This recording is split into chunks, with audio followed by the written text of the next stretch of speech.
गांव की उस ठिठुरती सर्द रात में, जहां पड़ोस के घरों से बच्चों के हंसने की आवाजें आ रही थीं, वहीं रामलाल के घर में मौत जैसा सन्नाटा पसरा था। रामलाल, जिसने कभी बड़े बड़े भोज में राजाओं की तरह 56 भोग परोसे थे, आज अपनी ही बहू की जली हुई और सख्त रोटियां निगलने को मजबूर था। किस्मत का खेल देखिए, जिस हाथ ने सबको खिलाया, आज वही हाथ कांप रहे थे। थाली को पैर से जमीन पर घसीटते हुए, लो निगल लो इसे, सारा दिन खटिया तोड़ते हो, कम से कम ये जली रोटियां तो खा ही सकते हो। और सुन लो बुढ़े, कल सुबह सूरज निकलने से पहले आंगन चकाचक साफ मिलना चाहिए। मुफ्त की रोटियां तोड़ना बंद करो।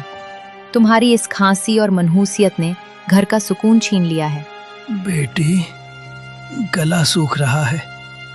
अगर थोड़ा सा गुड़ का टुकड़ा मिल जाता तो ये सूखी रोटी अंदर उतर जाती।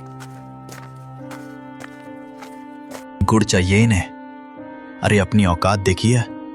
जब से मां गई है, तुम हमारे सिर पर बोझ बन गए हो। सच तो यह है कि तुम्हें भी मां के साथ ही चले जाना चाहिए था। अब यहां हमारे टुकड़ों पर पल रहे हो, और नखरे ऐसे जैसे अभी भी किसी रियासत के रसोइये हों। बेटा, जिस दिन तू पैदा हुआ था, उस दिन मैंने पूरे गांव को घी के लड्डू खिलाए थे। तुझे अपनी हथेलियों पर छांव देकर बड़ा किया। क्या यही दिन देखने के लिए मैंने तुझे काबिल बनाया था? तभी 7 साल का पोता गोलू दौड़ता हुआ आता है और रामलाल के गले लग जाता है। उसकी आंखों में गुस्सा और दुख दोनों हैं। पापा, आप दादाजी को ऐसे क्यों बोल रहे हो? जब मुझे डर लगता है तो यही दादाजी मुझे अपनी गोदी में सुलाते हैं। माँ, आपने इन्हें जली हुई रोटी क्यों दी? क्या आप मुझे भी बड़े होकर ऐसी ही रोटी दोगी? चुप कर गोलू, तू नहीं जानता, ये बूढ़े लोग सिर्फ परेशानी बढ़ाते हैं। जा अपने कमरे में। नहीं जाऊंगा। पापा, दादाजी बोझ नहीं है, ये तो हमारे घर का आशीर्वाद है। आप कहते हो ना कि ये आपके टुकड़ों पर पल रहे हैं, पर दादाजी ने तो मुझे बताया था कि ये घर और ये खेत उन्होंने अपनी मेहनत से बनाए हैं। फिर ये आपके टुकड़े कैसे हुए? गोलू, तू छोटा है, बड़ों के बीच मत बोल। रामलाल का दर्द तो फिर भी खुले आसमान के नीचे था, जिसे हवाएं सहला देती थीं। पर नेकी राम की सिसकियां उन 4 दीवारों के पीछे दम तोड़ रही थीं, जिन्हें उसने खुद अपने पसीने से सींचा था। उसका बेटा पवन और बहू शीला ने उसे घर के पीछे एक ऐसे स्टोर रूम में फेंक दिया था, जहां कबाड़ और मकड़ी के जालों के सिवा कुछ न था।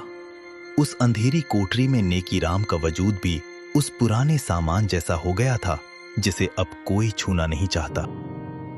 शीला, उफ, कितनी सड़ांध और बदबू आती है इस काल कोठरी से। पवन, कल इस बुढ़े के बर्तन एकदम अलग कर देना। मेरे बच्चों को सख्त हिदायत है कि इनके हाथ का छुआ पानी भी ना पिएं, कहीं कोई बीमारी ना लग जाए। और हाँ, आज इन्हें रात का खाना मत देना, सजा मिलनी चाहिए इन्हें।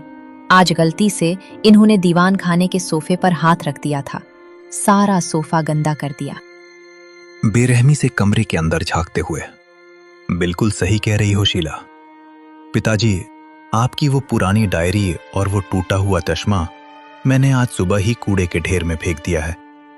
अब आपको पढ़ने लिखने की क्या जरूरत? आप बस इस अंधेरे कोने में पड़े रहिए और अपनी मौत का इंतजार कीजिए। हमारी जिंदगी में दखल देना बंद कर दो। बेटा पवन, अपनी जवानी की एक एक पाई जोड़कर मैंने ये आलीशान घर बनाया था, ताकि तू और तेरे बच्चे सुकून से रह सकें। आज उसी घर का एक कोना मुझे नसीब नहीं। आज मुझे ही तू कूड़ा कह रहा है। जिस चश्मे से मैं तुझे पढ़ते हुए देखता था, उसे ही फेंक दिया। तभी नेकीराम की 6 साल की पोती पिंकी चुपके से कमरे में दाखिल होती है।